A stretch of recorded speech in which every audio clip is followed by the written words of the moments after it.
Hey, good afternoon, YouTubers. So this is Jose with Adventure Car Repairs. Today we're working on the 2013 Ford Escape 1.6 liter engine. The customer complaint is that he had a leak in one of the radiator hoses. I already diagnosed the car, and basically what the hose that was damaged is this one right here.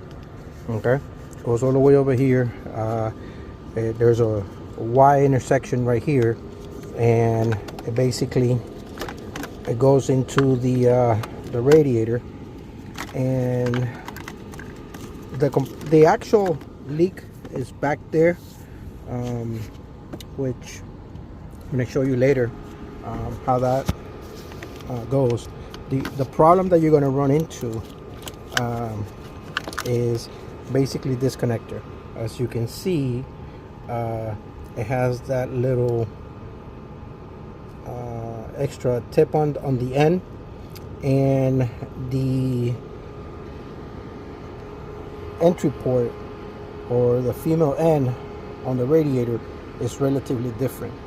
So what I came across was that there's another manufacturing hose, another part that you can barely see it, but it shows a different end, the small end. I'm going to open it up in a little bit, but it doesn't have that extra flap on it, and the section on the radiator, I took a picture of it, and the hole is relatively just a circle. There is a top end. This particular part is very brittle. This is the original part from the vehicle. It's a straightforward exchange. Basically, it comes off this little and just right here, and to take out all you have to do is squeeze the sides, and it literally just comes off. You have to put a little bit of force behind it. So pretty much that's it.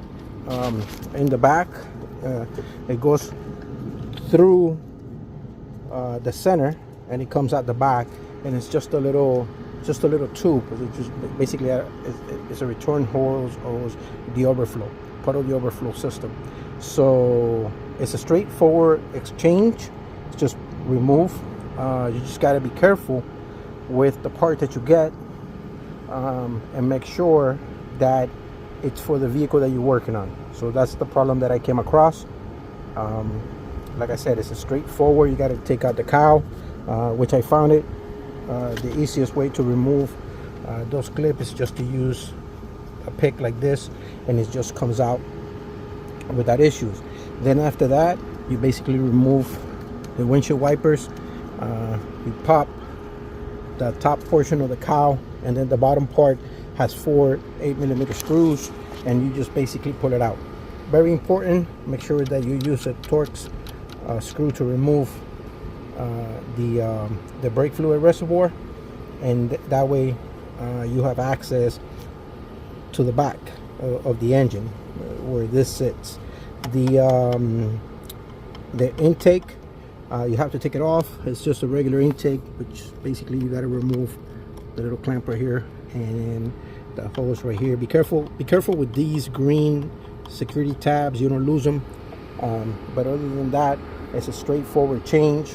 But I wanted to make sure that you understood that your replacement part on here might not be the one for your vehicle. So just make sure that you have the right one for your vehicle. Other than that, it's a straightforward change.